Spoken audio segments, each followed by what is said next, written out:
दोस्तों, मैं आपको बताऊंगी कि रेकी हीलिंग्स क्या होती हैं। रेकी के जो इम्पोर्टेंट लेवल्स 3 होते हैं। सबसे पहले होता है टच हीलिंग। टच हीलिंग जिसे आप टच के साथ खुद को हील कर सकते हैं एंड सामने वाले को हील कर सकते हैं, 1 पर्सन एट अ टाइम। ये होता है टच हीलिंग। लेवल 2 होता है डिस्टेंस हीलिंग। डिस्टेंस हीलिंग आप एक साथ पूरी फैमिली को, ग्रुप को सेंड कर सकते हैं हीलिंग्स उनके एब्सेंस में। फॉर एग्जाम्पल, आप बम्बई में हैं और कोई बंदा दुबई में है या कोई गुजरात में है या फिर कोई आपके नेक्स्ट सोसाइटी में है, आप जा नहीं सकते हैं, आप अपने घर बैठे उन्हें रेकी सेंड कर सकते हैं। जी हाँ, और ये सिर्फ फिजिकली इसमें इन्वॉल्वमेंट नहीं होता है। फिजिकल तो पर्सन रहता है जो रेकी सेंड करता है और फिजिकल सामने वाला पर्सन होता है जिसको रेकी जाती है, बट इसमें मेंटल इमोशनल हीलिंग्स आ जाती है, सिंबल्स आते हैं। This is like level 2 strong होता है लेवल 1 से, क्योंकि आप बिना किसी को देखे आप उनको रेकी सेंड कर सकते हैं। ये होते हैं पावर्स डिस्टेंस हीलिंग के। डिस्टेंस हीलिंग में फिजिकल, मेंटल, इमोशनल तीनों इन्वॉल्व हो जाती है, सिंबल्स स्ट्रांग हो जाते हैं एंड जहाँ पे भी वो पर्सन है आप उनको यहीं से सेंड कर सकते हैं और वो बंदा हील हो जाता है। Level 3 highest level spiritual healing, जिसमें फिजिकल, मेंटल, इमोशनल के साथ स्पिरिचुअल हीलिंग आ सकती है। ये हीलिंग्स हम कंट्रीब्यूट करते हैं मदर अर्थ को, नेचर को। यानी कहीं पे बहुत ज़्यादा बारिश हुई है उसे रोकने के लिए, कहीं पे सूखा पड़ा है बारिश लाने के लिए, यहाँ पे कोई वर्ल्ड वॉर की तैयारियाँ हो रही है, तो जो भी हीलर्स होते हैं वो कंट्रीब्यूट हीलिंग करते हैं मदर अर्थ को कि शांति रहे, एकता रहे।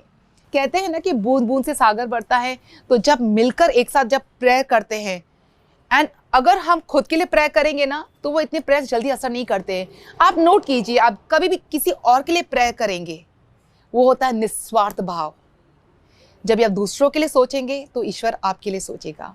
तो जब भी हम दूसरों के लिए प्रेयर करते हैं वो प्रेयर आंसर जल्दी होती है। सो ये होता है स्पिरिचुअल हीलिंग की मीनिंग, कि हम करते हैं दूसरों के लिए, स्पिरिचुअल हीलिंग सेंड करते हैं।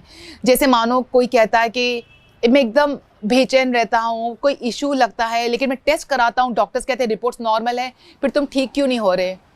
ये हो सकता है कि पास्ट बर्थ से कुछ ऐसे होते हैं कि ग्रह होते हैं, कुछ ऐसे, कोई कहता है ना कि कालसर्प योग है, या फिर आपके ऊपर किसी ने कुछ ब्लैक मैजिक किया है, या आपने कुछ कर्स लिया हुआ है किसी का, वो कर्म आप यहाँ पे लेकर आए हैं। तो इन सब को क्योर करने के लिए स्पिरिचुअल हीलिंग की जाती है। ये हाईएस्ट लेवल होता है। उसके बाद आता है मास्टर्स लेवल, यानी जब हीलर्स ये तय करता है कि अब मुझे दूसरों को भी सिखाना है, दूसरों को टीच करना है, तो हम मास्टर्स लेवल करते हैं। मास्टर्स में भी अलग अट्यूनमेंट्स होते हैं, हर लेवल में अट्यूनमेंट होता है। अट्यूनमेंट का मीनिंग होता है कि गुरु अपने शिष्य को पावर देता है, और वो पावर 22 पॉइंट्स में जब जाता है तो आफ्टर 21 डेज वो पावर बहुत स्ट्रांग हो जाता है। इसके लिए अगर आपको कोई भी लेवल सीखना है, हर लेवल के बीच में there has to be gap of minimum 21 days, क्योंकि इनकी हिस्ट्री में भी बताया गया है कि 21 डेज का गैप ज़रूरी क्यों है। एक ही दिन में आपके अंदर वो पावर नहीं एब्जॉर्ब होता है, इसलिए आपको हर लेवल के बीच में there has to be gap of 21 days. तो ये होते हैं रेकी के डिफरेंट लेवल्स, मास्टर्स होते हैं।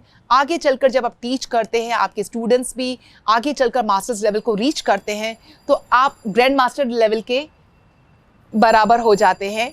उनकी एक अचीवमेंट लेकर आप ग्रैंड मास्टर की डिग्री हासिल कर सकते हैं। तो दोस्तों, ये होते हैं रेकी के लेवल्स। एंड जैसे मैं खुद एक रेकी ग्रैंड मास्टर हूँ, तो मैंने ये सारे लेवल्स को रीच किया है एंड मेरे स्टूडेंट्स भी काफ़ी मास्टर्स बन चुके हैं। तो रेकी पे आप बिलीव करेंगे तो रेकी कैन हील एनीथिंग। कोई भी प्रॉब्लम हो, फिजिकल हो, मेंटल हो, इमोशनल हो, स्पिरिचुअल हो, यस, रेकी इज नंबर 1। तो ये है रेकी हीलिंग की खासियत।